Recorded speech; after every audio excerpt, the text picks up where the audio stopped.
इसके बाद नंबर आता है रूल 2।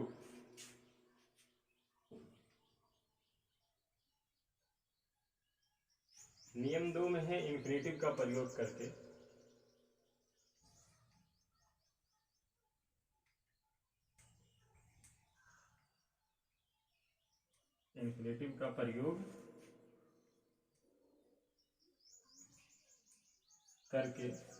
दो अलग अलग सिंपल सेंटेंस को मिलाकर एक सिंपल सेंटेंस बनाना।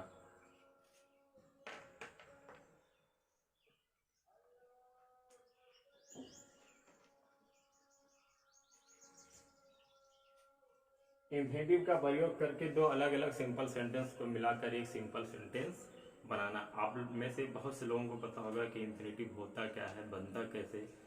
ठीक, जिनको पता है या जिनको नहीं पता वो आज इसमें सीख लें। ठीक, क्रिया का जो फर्स्ट फॉर्म है,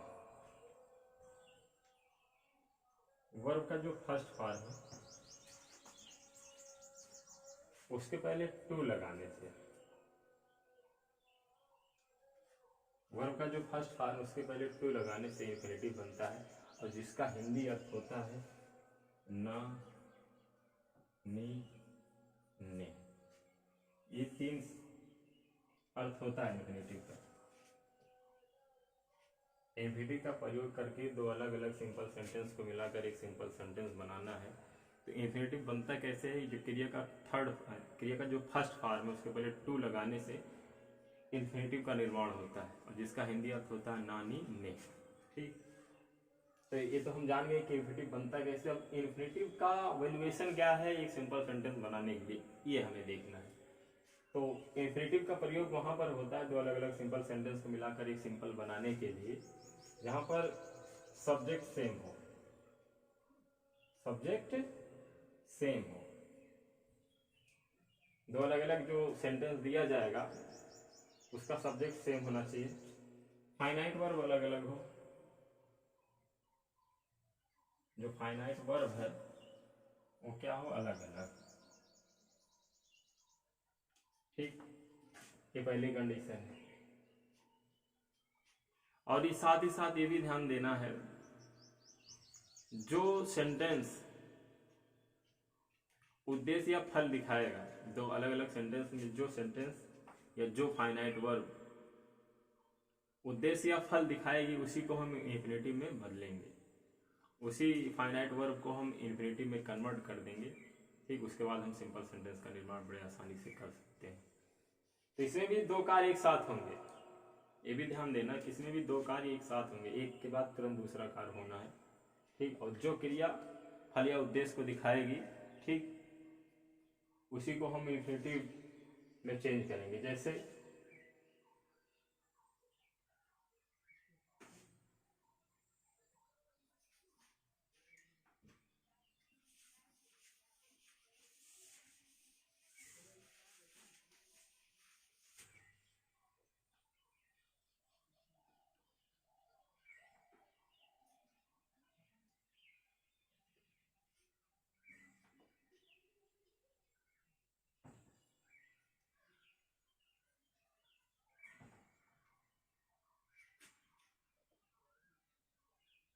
he wants to study, पहला वाक्य है। दूसरा वाक्य है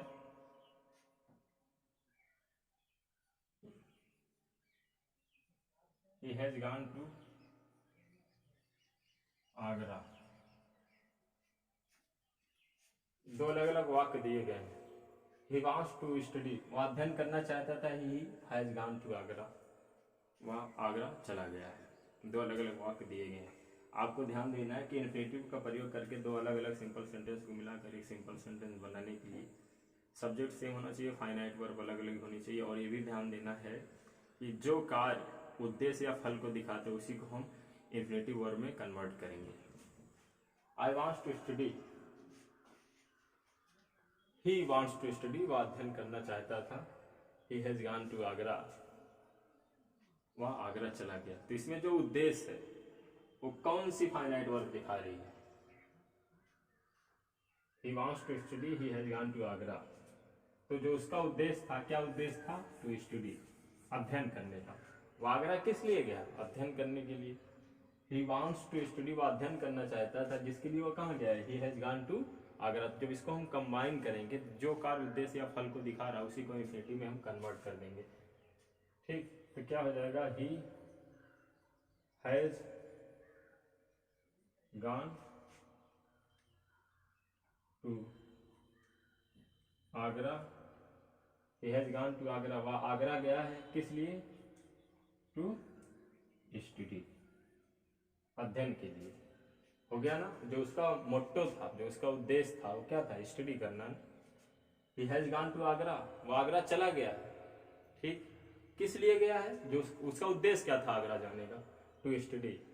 अब स्टडी का मतलब था अध्ययन करना, इसके पहले टू लगा, इन्फिनिटिव का निर्माण हो गया। अब देखिए एक सिंपल सेंटेंस बना कि नहीं बना?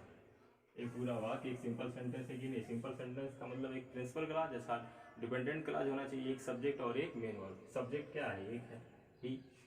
गॉन मेन वर्ब है, इसके अलावा कोई और मेन वर्ब है, कोई और सब्जेक्ट है? नहीं है ना। सिंपल सेंटेंस बनेगा। बस ये इतना ध्यान देना है कि इन्फिनिटिव का प्रयोग करके हमें दो अलग अलग सिंपल सेंटेंस का निर्माण इसी तरह किया जाता है एक सिंपल सेंटेंस बनाने के लिए। ठीक, तो आई होप आप लोग समझ गए होंगे कि ये कैसे बना है। एक और वाक्य लेके आते हैं।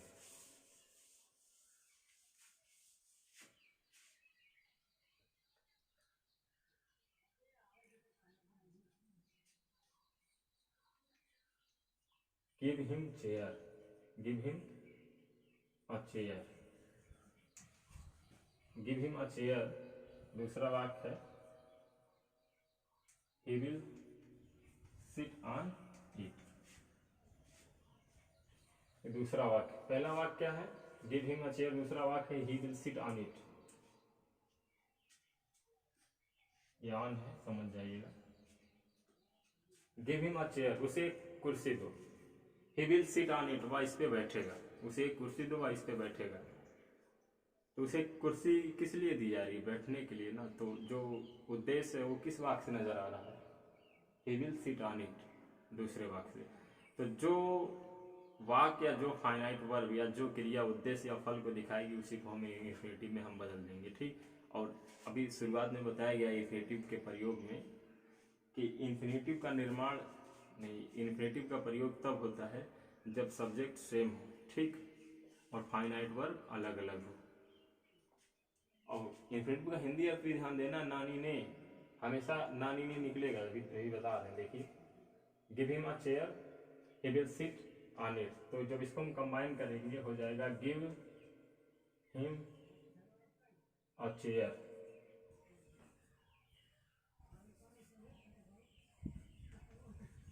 Give him a chair. किस लिए चेयर देनी है? टू सिट, बैठने के लिए। Give him a chair to sit, बैठने, ने आया ना, बैठने के लिए। Give him a chair to sit, उसे एक कुर्सी दो। किस लिए कुर्सी देना? टू सिट, बैठने के लिए। उसका उद्देश्य क्या है? बैठना है। ठीक, clear?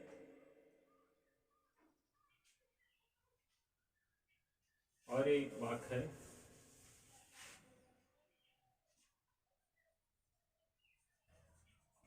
he has no money।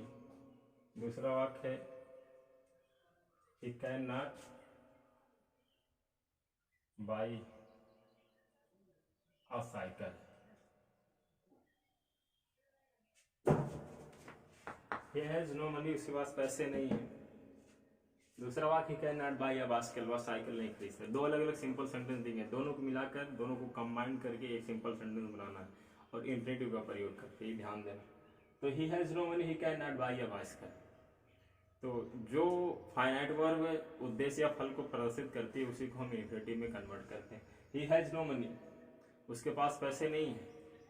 He can not buy a bicycle, तो उसका जो फल निकला, जो उसका रिजल्ट निकला, क्या निकला? He can not buy a bicycle, वह साइकिल नहीं खरीद सकता। तो हम कह सकते हैं ना he has no money to buy a bicycle, उसे अर्थात उसे एक साइकिल खरीदने के लिए उसके पास पैसे नहीं है। ठीक, जब इसको हम कन्वर्ट करेंगे तो हो जाएगा he has no money to buy हाँ साइकिल। ठीक, he has no money to buy a cycle, अर्थात उसके पास एक साइकिल खरीदने के लिए पैसे नहीं है। क्लियर? आई होप आप लोग समझ चुके होंगे।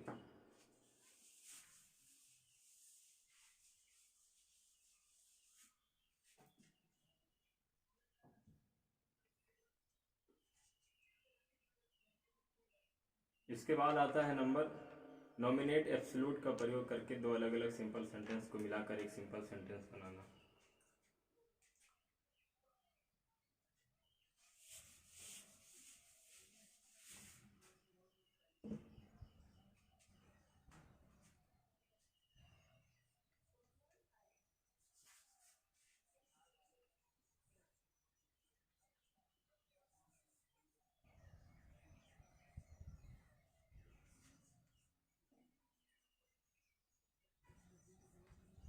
नॉमिनेट एब्सोल्यूट का प्रयोग करके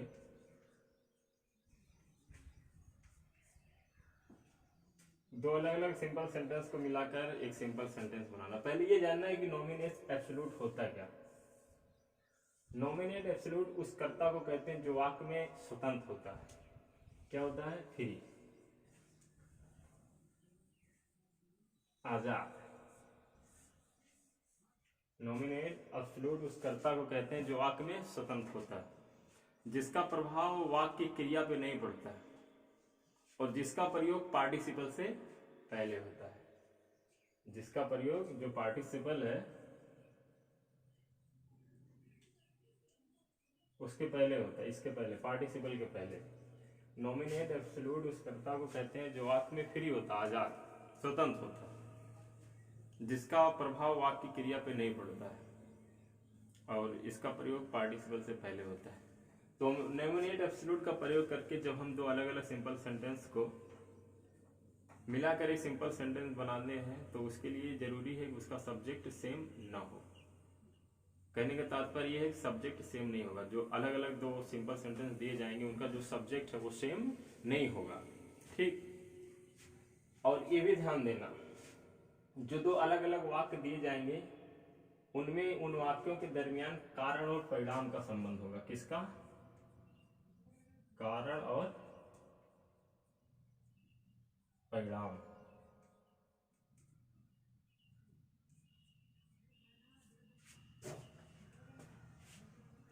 एक चीज ध्यान देना, जो दो अलग अलग वाक्य दिए जाएंगे उन दोनों वाक्यों के बीच में कारण और परिणाम का बोध होगा। एक वाक्य कारण बताएगा, दूसरा परिणाम।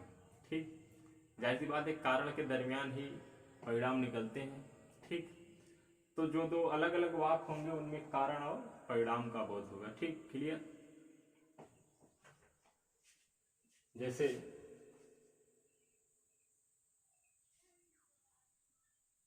द सनसेट, दूसरा वाक्य है the stars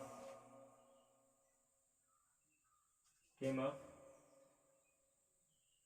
in the sky, ये दूसरा वाक्य। पहला दो वाक्य लिखे गए, पहले इस चीज को समझ लेना। ठीक? नॉमिनेट क्या है किताब में दिया गया और अच्छे से पढ़ लेना। जब दो अलग अलग वाक्यों के दरमियान कारण और परिणाम का संबंध हो तो वहां पर नॉमिनेट एब्सोल्यूट का प्रयोग होता है और दोनों वाक्य के सब्जेक्ट अलग अलग होंगे। ठीक? तो दो वाक्य लिखेंगे। द सनसेट पहला वाक्य है, सूरज अस्त हो गया, सूर्य अस्त हो गया या सूरज डूब गया, एक कारण है। परिणाम क्या है? The stars came up in the sky, तारे आसमान में निकल आए। तो तारों के निकलने में सूर्य का कोई हाथ नहीं है। तो ये जो सन है, द सन, यही नॉमिनेट एब्सोल्यूट है। नॉमिनेट एब्सोल्यूट कौन है? द सन, क्योंकि नॉमिनेट एब्सोल्यूट उस कर्ता को कहते हैं जो वाक्य में स्वतंत्र होता है और जिसका प्रभाव वाक्य की क्रिया पर नहीं पड़ता है और इसका प्रयोग हम पार्टिसिपल से पहले करते हैं। अब देखिए, द सनसेट, सूर्यास्त हो गया, सूर्य डूब गया, सूर्य का कोई हाथ नहीं है जो तारे आसमान में निकल आए। ठीक? क्योंकि इसका द सन का इसकी क्रिया पर कोई प्रभाव नहीं है। ठीक? तो इसलिए आजाद है, ये नॉमिनेट एब्सोल्यूट है। ठीक? जब इसको हम कंबाइन करेंगे नॉमिनेट एब्सोल्यूट किसके आगे रखना है? पार्टिसिपल से। तो कोई भी पार्टिसिपल हो सकता है, प्रेजेंट, पास्ट, परफेक्ट हो जाएगा। द सन हैविंग सेट, सूर्यास्त हो जाने के बाद, सूर्यास्त हो जाने के बाद, comma, the stars came up in the sky. ठीक, क्या हो जाएगा? द सन हैविंग सेट, सूर्यास्त हो जाने के बाद, the stars came up in the sky.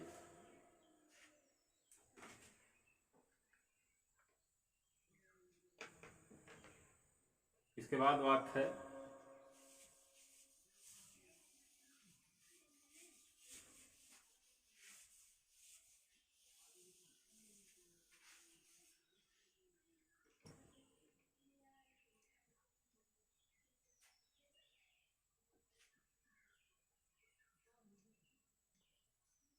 The play was over. दूसरा वाक्य है ऑल लेफ्ट द फील्ड। दो वाक्य लिखे गए हैं। द प्ले वाज ओवर, खेल समाप्त हो गया। एक कारण है ऑल लेफ्ट द फील्ड, सभी लोगों ने फील्ड छोड़ दिया, लेफ्ट। एक कारण बता रहा है, परिणाम बता रहा है। हमने बताया ना, जो दो अलग अलग सेंटेंस दिए जाएंगे उनमें कारण और परिणाम का बोध होगा। एक कारण बताएगा, दूसरा परिणाम बताएगा, और जो कारण बताएगा उसी में पार्टिसिपल का यूज होना है। ठीक, द प्ले वाज ओवर, जब इसको हम कंबाइन करेंगे, एक कारण हुआ द प्ले वाज ओवर, खेल समाप्त हो गया, तो उसका जो परिणाम हुआ ऑल लेफ्ट द फील्ड, सभी लोगों ने क्या किया? मैदान को छोड़ दिया। लेकिन खेल खत्म होने में मैदान को छोड़ने में कोई हाथ नहीं है, अर्थात खेल का खत्म होना का प्रभाव मैदान छोड़ने में नहीं, ये तो स्वतंत्र है ना। द प्ले वाज ओवर, खेल का कोई हाथ नहीं, खेल खत्म हो गया इसका मतलब नहीं आप फील्ड छोड़ दो।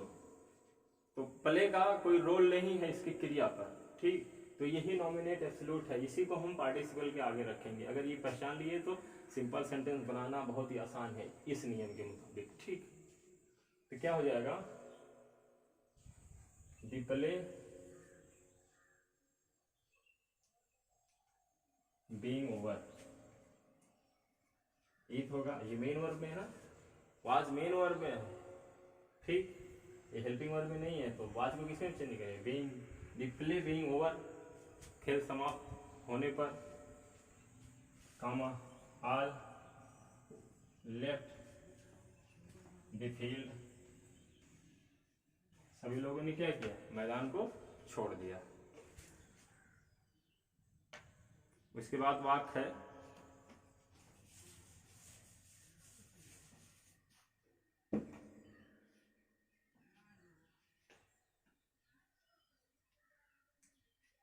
The bell rang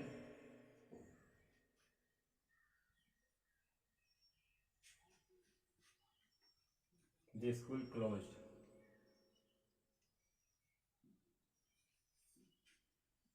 the bell rang, घंटी बजी, विद्यालय क्या हुआ? बंद हो गया। एक कारण है, परिणाम है, सब्जेक्ट अलग अलग। यहाँ पर द बेल है, यहाँ द स्कूल है। नॉमिनेट एब्सोल्यूट का प्रयोग वहीं पर जहाँ सब्जेक्ट अलग अलग हो और दो अलग अलग जो वाक्य दिए गए हैं, ठीक, उनका जो सब्जेक्ट है वो सेम नहीं होना चाहिए, सेम नहीं है। ठीक, और दोनों के दरमियान कारण और परिणाम का बोध होना चाहिए। तो कारण और परिणाम भी है। द बेल रैंग, घंटी बजी, द स्कूल क्लोज, विद्यालय बंद हो गया। तो घंटी बजने में और विद्यालय बंद होने में कारण और संबंध का बोध है, लेकिन बेल का कोई प्रभाव नहीं है इसी क्रिया पर। विद्यालय के बंद होने में ये जो बेल है, जो ये नॉमिनेट एब्सोल्यूट, इसका कोई प्रभाव नहीं है कि विद्यालय बंद हो जाए। ठीक,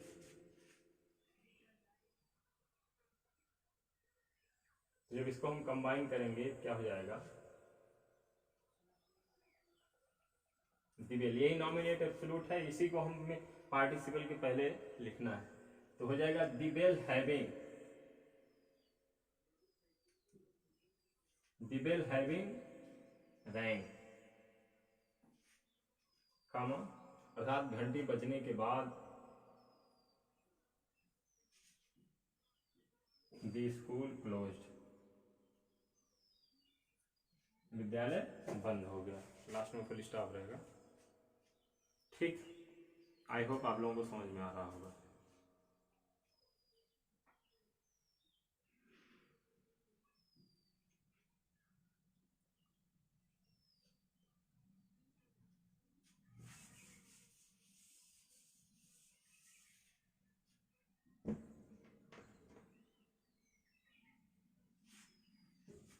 वाक्य है दिसन रोज,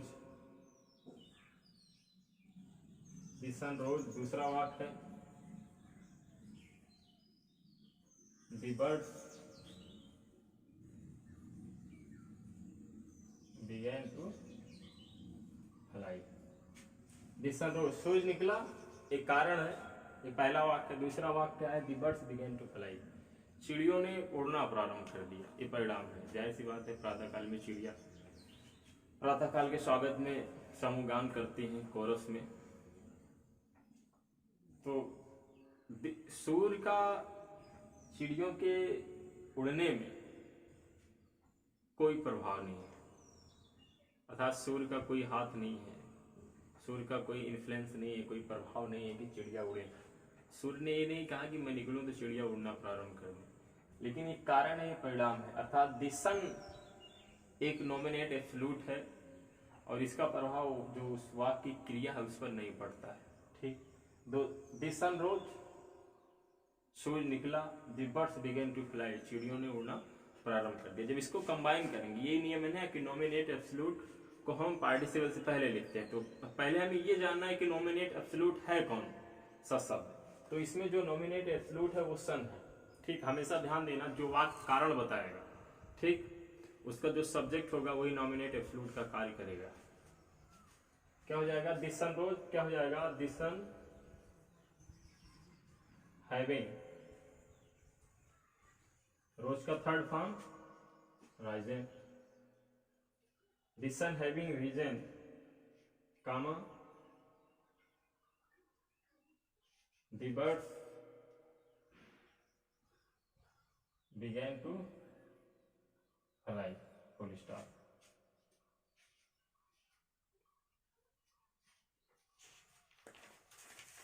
तो आई होप आप लोगों को समझ में आ गया होगा ये कैसे क्या बनता है। ढेर सारी एक्सरसाइज करना, और जो कुछ भी नहीं समझ में आता है, कहीं भी यदि कंफ्यूजन है, ठीक, तो हमें कमेंट बॉक्स में ज़रूर लिखिएगा। ठीक, आपकी हर समस्या का निदान किया जाएगा और पूरी कोशिश रहेगी कि आपको अच्छे से समझ में आए। ठीक, कहीं से भी कोई समस्या होती है तो आप कमेंट बॉक्स में लिखिएगा। ठीक, अगला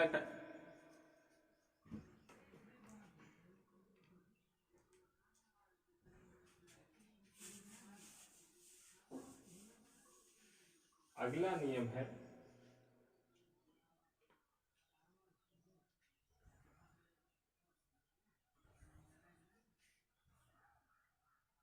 रूल 4। क्या है, जिरन या नाउन के पूर्व या पहले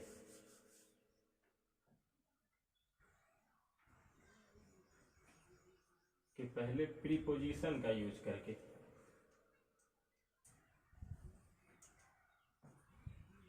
प्रीपोजिशन का प्रयोग करके दो अलग अलग सिंपल सेंटेंस को मिलाकर एक सिंपल सेंटेंस बनाना, ये नियम है। जिरन या नाउन के पूर्व प्रीपोजिशन का प्रयोग करके दो अलग अलग सेंटेंस को एक सिंपल सेंटेंस में कन्वर्ट करना है। ठीक, इस नियम के थ्रू कैसे होगा, आप में से सभी लोगों को पता होगा कि जिरन क्या होता है, नाउन क्या होता है और प्रीपोजिशन क्या होता है। यदि जिस किसी को भी नहीं पता है वो जाके अच्छे से पढ़ लेगा अपने ग्रामर की बुक में, क्योंकि हम क्या पढ़ रहे हैं, सिंथेसिस पढ़ रहे हैं, इंटरमीडिएट इंग्लिश ग्रामर का ये सिंथेसिस है। जब तक आप लोगों को बेसिक नहीं पता होगा, जिरन क्या है, नाउन क्या है, प्रीपोजिशन क्या है, ठीक, ये होता क्या है, कि इनका जो हमारी लैंग्वेज में उसका स्थान क्या है, ठीक, ये सारी चीज़ें यदि आपको नहीं पता होंगी तो आप सिंथेसिस नहीं समझ पाओगे। तो अच्छे से पढ़ लीजिएगा अपने इंग्लिश ग्रामर की बुक से। जिरन क्या होता है कि ये जो फर्स्ट फॉर्म है, वर्ब का फर्स्ट फॉर्म प्लस आईएनजी। क्रिया के फर्स्ट फॉर्म में आईएनजी लगाने से जीरंड बनता है, जिसका मतलब होता है नानी ने, ना नी ने। नाउन ये जानते हो, अ naming word, it is a name. Preposition noun के पहले आता है, ठीक।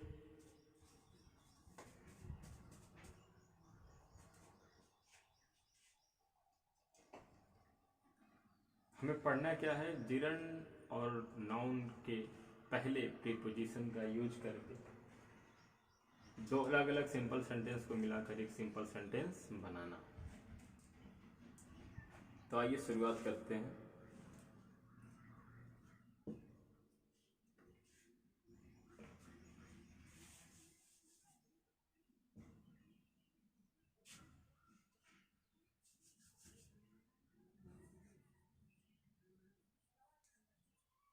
Sita bought a pen। दूसरा वाक्य है she gave 5 rupee for it। ये दो वाक्य लिखे गए हैं।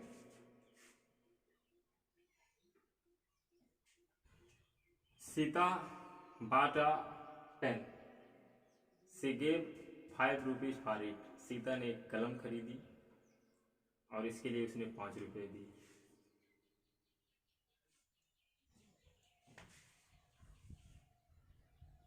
जिरंड या नाउन के पहले प्रीपोजिशन का प्रयोग करके दो अलग अलग सिंपल सेंटेंस को मिलाकर एक सिंपल सेंटेंस बनाना। तो थोड़ा सा इसमें भी ध्यान लीजिए, जहाँ जिरंड और नाउन के पहले प्रीपोजिशन का यूज करके हमें बनाना होगा, उसका सब्जेक्ट क्या होगा, सेम होगा। सब्जेक्ट क्या होंगे, वो सेम होंगे, एक ही। दोनों सेंटेंस के सब्जेक्ट सेम होंगे, एक चीज ध्यान देना। तो सीता अस्सी both are equal, it is a noun, it is a noun indicator, ठीक, both are equal. Sita bought a pen, Sita ने एक कलम खरीदी, she gave 5 rupees for it। तो अब इसको हम कंबाइन करेंगे तो क्या होगा, Sita bought a pen for 5 rupees। Sita bought a pen, Sita ने एक कलम खरीदी, कितने रुपए, फॉर 5 रुपये, 5 रुपए में। तो खरीदने के लिए प्रीपोजिशन फॉर का यूज होता है, आप में से बहुत से लोगों को पता होगा। Sita bought a pen for 5 रुपये, ये रुपये क्या नाउन है ना, ठीक, उसके लिए फॉर का यूज हुआ ना, अर्थात नाउन से पहले प्रीपोजिशन का यूज हुआ। तो देखिए ये सिंपल सेंटेंस बन गया, कंडीशन भी पूरी कर रहा है। सिंपल सेंटेंस होने के लिए सीता एक सब्जेक्ट है, बाट इसका मेन वर्ड है। Principal clause Sita bought a pen for 5 रुपये। Clear.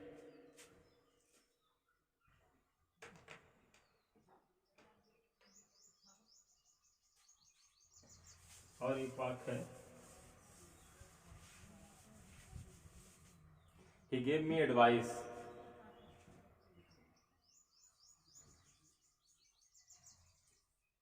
he gave me advice। और वाक्य है he also helped me।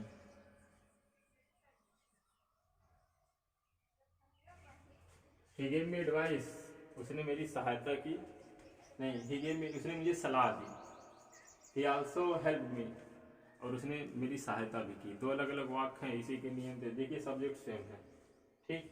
Gerund या नाउन के पहले प्रीपोजिशन का प्रयोग करके हमें दो अलग अलग सिंपल सेंटेंस को मिलाकर एक सिंपल सेंटेंस बनाना है। तो आइए देखते हैं। तो इसको हम कंबाइन करेंगे, ध्यान दीजिएगा, जिरंड या नाउन के पहले प्रीपोजिशन का यूज करके, या तो आप जिरंड के पहले करिए या नाउन के पहले।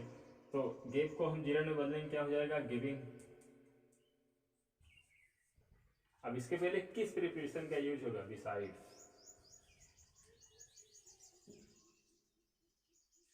ही गेव मी एडवाइस, उसने मुझे सलाह दी, आल्सो हेल्प, अर्थात उसने मुझे सलाह भी दी है और क्या है, सहायता भी की है।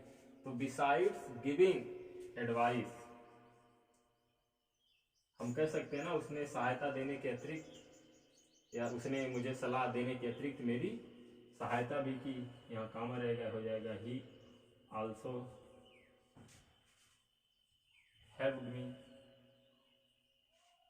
बिसाइड्स गिविंग मी एडवाइस, अर्थात मुझे सहायता देने के अतिरिक्त, नहीं, मुझे सलाह देने के अतिरिक्त। थोड़ा क्या है, रमज़ान की वजह से गले सूख जाते हैं तो अल्फाज में थोड़ा भटक जाता हूँ मैं। 10-11 रमज़ान हो ही गए, बस 23-24 मई तक, उसके बाद खुदा का शुक्र अच्छा दिन आ जाएंगे। अच्छे दिन तो चल ही रहे हैं, इस दिन कोई बुरे नहीं होते, लेकिन थोड़ा प्यास की शिद्दत है लबों पे। बहरहाल हम लोग पॉइंट पर आते हैं। बिसाइड्स गिविंग एडवाइस ही आल्सो हेल्प्ड मी, अर्थात सलाह देने के अतिरिक्त उसने मेरी सहायता भी की। अब देखिए गिविंग क्या जीरंड बना ना, क्रिया के फर्स्ट फॉर्म में आईएनजी लगा, उसके पहले प्रीपोजिशन लगा, और इन दोनों वाक्यों का जो भाव था इस वाक्य में भी वही भाव है, अर्थात सेंटेंस को कन्वर्ट कर देने से उसका भाव बदलता नहीं है। ठीक, चाहे दो सेंटेंस का जो भाव है आप एक में उसे लाएंगे तब भी भाव वही रहेगा। ठीक, तो ये दो अलग अलग सिंपल सेंटेंस थे, दोनों को मिलाकर एक सिंपल सेंटेंस बनाया गया। ठीक, क्लियर।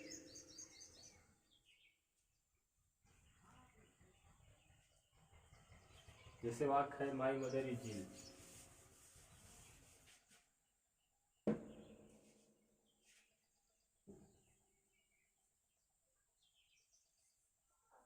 दो सेपरेट वाक्य हैं। पहला क्या है, माई मदर इज इल। दूसरा वाक्य है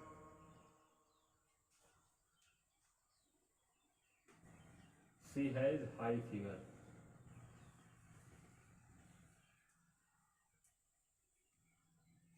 माई मदर इज इल, मेरी माँ बीमार है, शी हैज हाई फीवर, उसे तेज बुखार है। तो हम कह सकते हैं ना मेरी माँ तेज बुखार के साथ परेशान है, यही तो होगा। इसका जो हम कंबाइन करेंगे, ये कंबाइन होगा, अर्थात जब इसे हम एक सिंपल सेंटेंस में कन्वर्ट करेंगे तो क्या हो जाएगा, my mother is ill with high fever, with high fever. My mother is ill with high fever. I hope आप लोगों को समझ में आ गया होगा।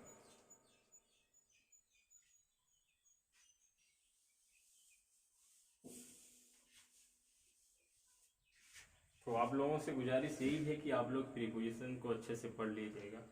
ठीक, उसके कितने आयाम है, कहाँ कहाँ कैसे कैसे यूज होता है, ये सारी चीज़ें पढ़ लेना। बाकी सेंटेंस जब आएगा तो उसके थ्रू मैं पढ़ा दूंगा आप लोगों को प्रीपोजिशन, लेकिन सेंटेंसेस समझने के लिए, उसको सिंपल सेंटेंस या कॉम्प्लेक्स कंपाउंड में कन्वर्ट करने के लिए ये थोड़ा सा बेसिक आप लोगों को पता होना चाहिए। जैसे वाक्य है Sita had failed she heard the news she fainted. चलिए वाक्य क्या है,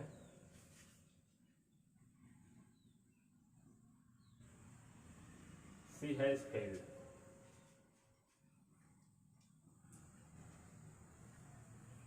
शी हैज फेल्ड। दूसरा वाक्य है she heard the news she fainted.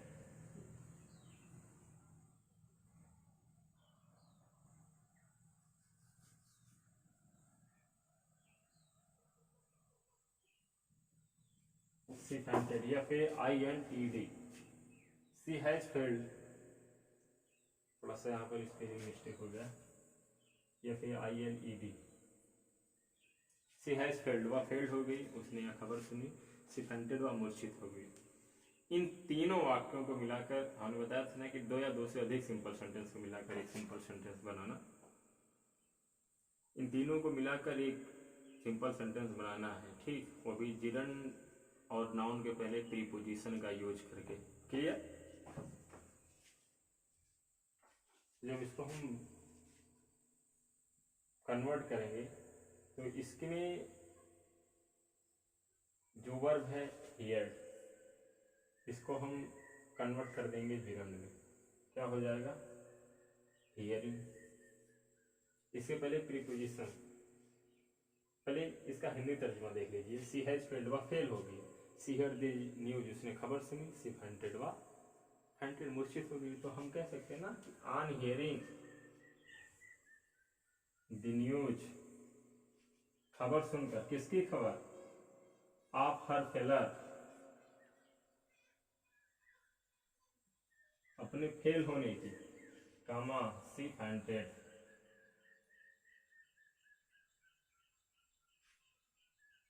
C fainted, अपने फेल होने की खबर सुनकर वह क्या होगी? मूर्छित होगी। इसका सिंपल सेंटेंस बना है on hearing the news of her failure. Fail को फेलर बना दिया गया, नाउन में कन्वर्ट कर दिया गया। हियर मेन वर्ब है, इसको जिरंड में बना दिया। तो on hearing the news of her failure, अर्थात अपने फेल होने की खबर सुनकर सी फेंटेड व बेहोश हो गई। ठीक,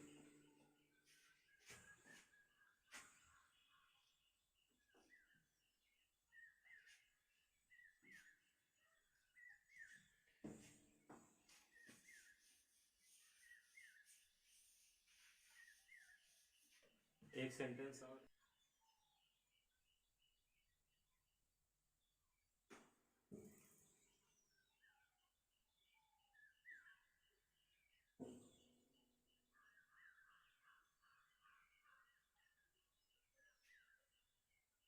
वाक्य ये है कि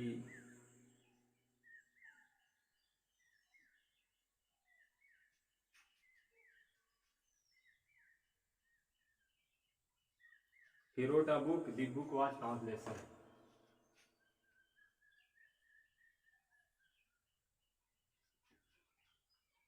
he wrote a book,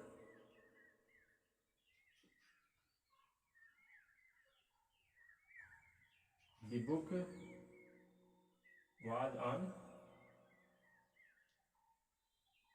translation.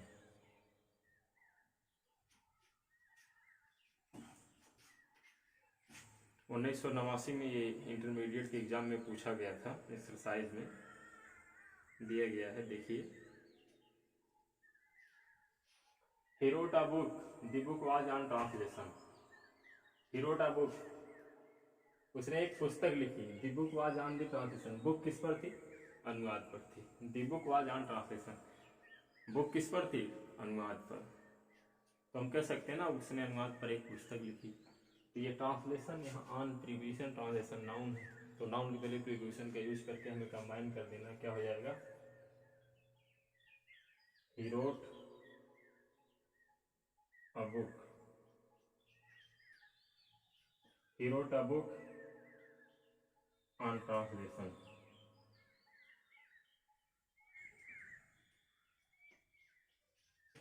He wrote a book on translation, ये कन्वर्ट हो गया है एक सिंपल सेंटेंस में।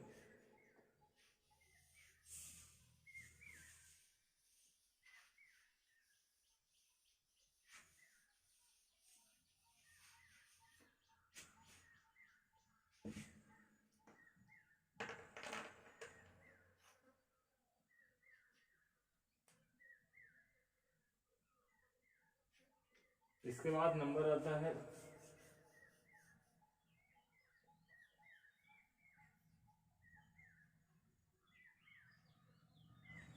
रूल 5।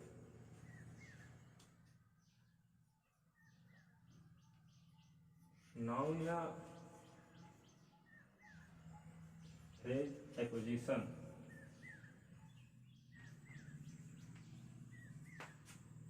का प्रयोग करके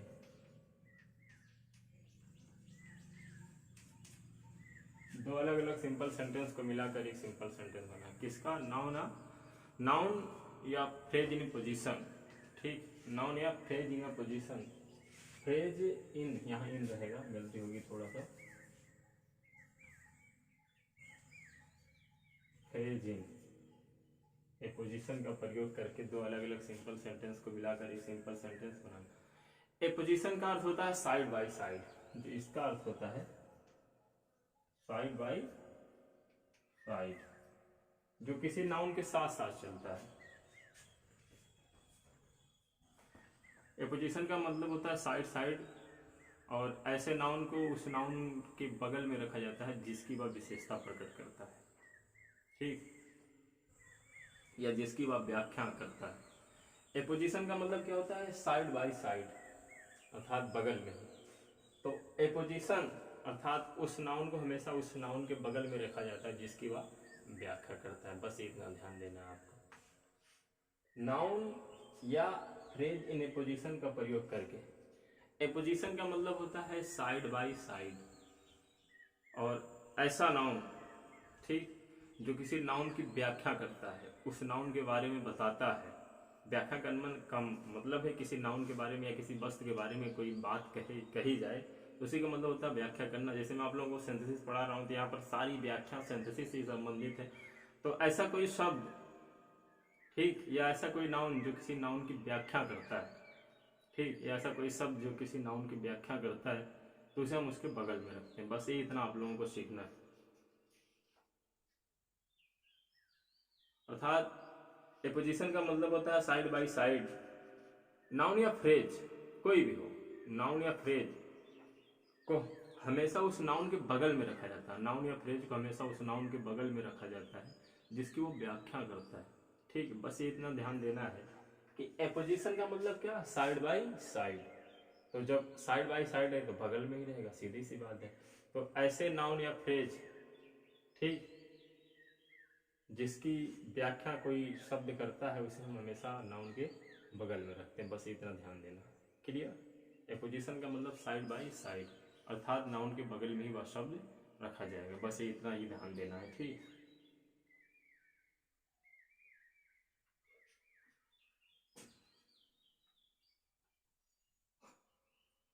और ध्यान देना, जब नाउन या फ्रेज ए पोजीशन में रहता है, साइड बाय साइड में रहता है, तो उसे हम दो अल्प विराम चिन्हों के अंतर्गत रखते हैं। अल्प विराम चिन्ह क्या आप लोगों को पता होगा, कामा, ठीक। तो जब नाउन या फ्रेज एक पोजीशन में रहता है, साइड में रहता है, बगल में रहता है, तो उसे हम दो अल्प विराम चिन्हों के अंतर्गत रखते हैं, बस इतना ध्यान देना। चलिए, एक पोजीशन का मतलब साइड बाय साइड। जैसे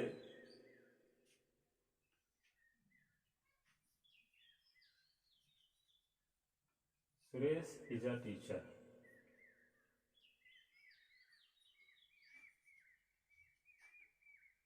दूसरा वाक्य है he is very gentle, he is very gentle, ये दूसरा वाक्य है। और ये पहला, सुरेश इज अ टीचर।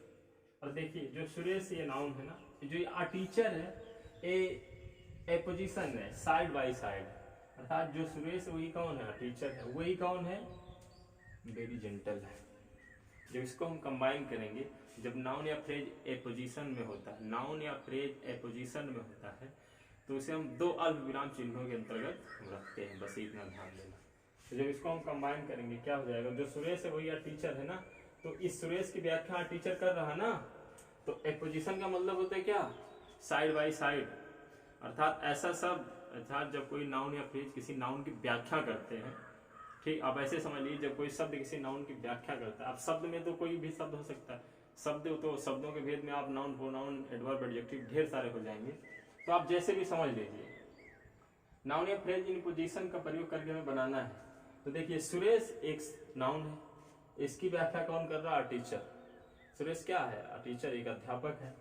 तो टीचर ये नाउन या फ्रेज है जो किसी नाउन की व्याख्या करता है, तो उसे हमेशा नाउन के बगल में हम रखते हैं, ठीक, और दो अल्प विराम चिन्हों के साथ। तो जब इसको कंबाइन करेंगे हम, हो जाएगा सुरेश कामा अ टीचर। जो सुरेश है वही एक अध्यापक भी है, सुरेश अ टीचर क्या है, इज वेरी जेंटल। ठीक,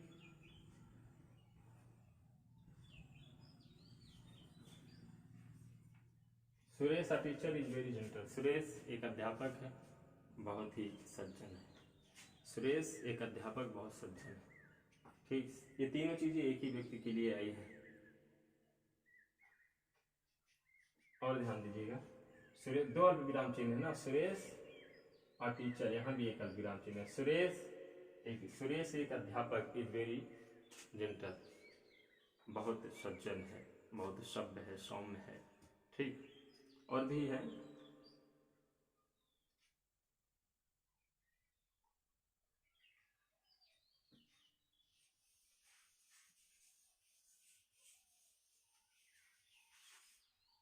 जैसे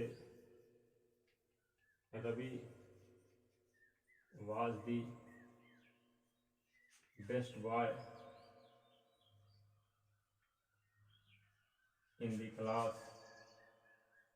ये पहला वाक्य। दूसरा क्या है,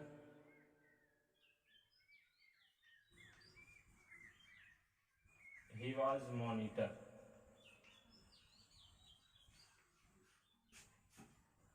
he was monitor।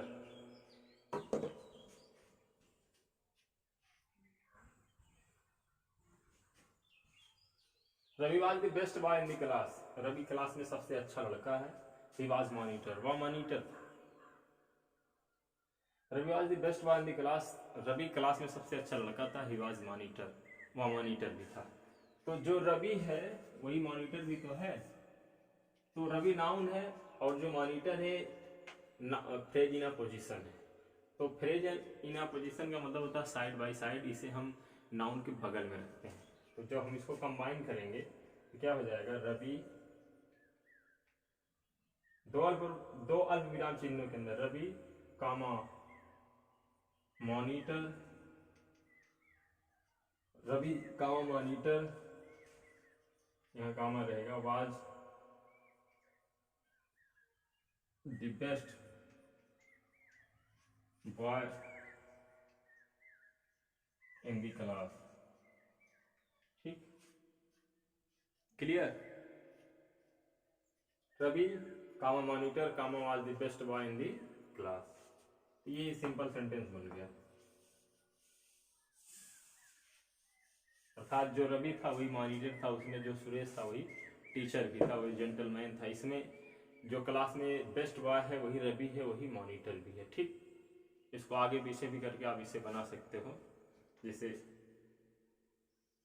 The best boy in the class comma Ravi comma was the monitor, या the monitor comma Ravi comma was the best boy in the class. ठीक, कई तरह से आप इसको इधर उधर करके बना सकते हो, लेकिन जो मेन नाउन है उसको पहले लिखा जाता है, ये भी ध्यान देना।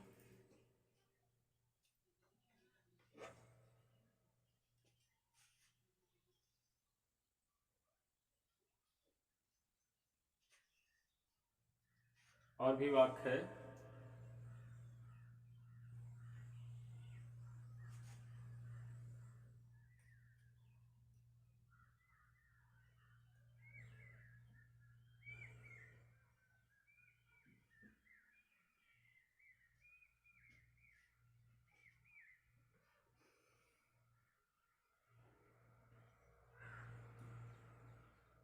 जैसे Columbus was a famous seller, he was an Italian, he discovered America.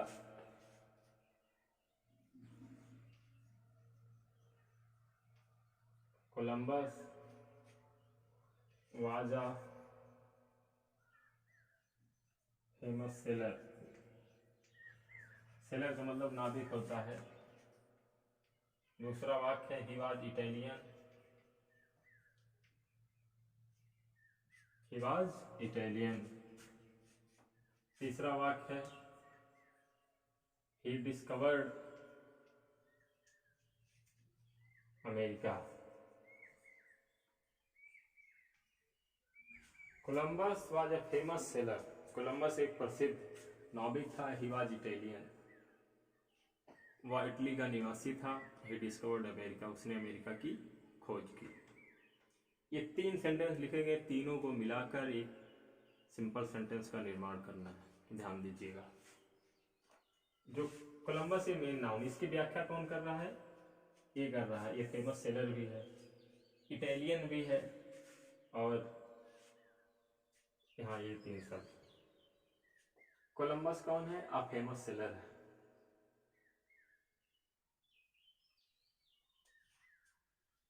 और वो क्या, इटालियन भी है। अब तीनों को मिला के हमें एक सिंपल बनाना है, तो सबसे पहले हम क्या लिखेंगे? Columbus,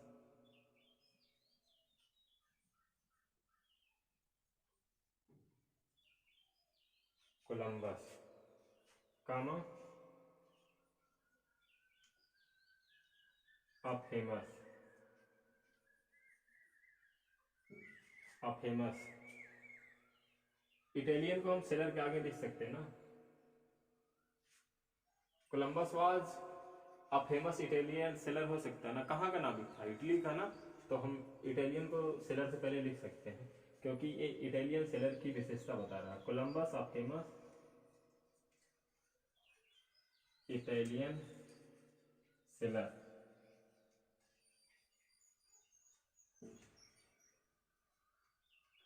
Columbus a famous Italian seller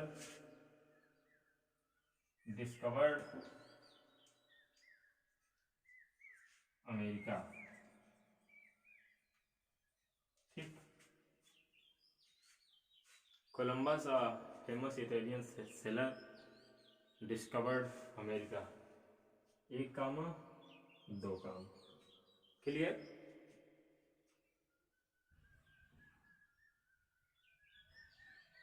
तो इस तरह से ये बनेगा कि फ्रेज इन पोजिशन का प्रयोग करके कैसे 2 अलग अलग सिंपल सेंटेंस को मिलाकर एक सिंपल सेंटेंस बनाया जाता है। ठीक,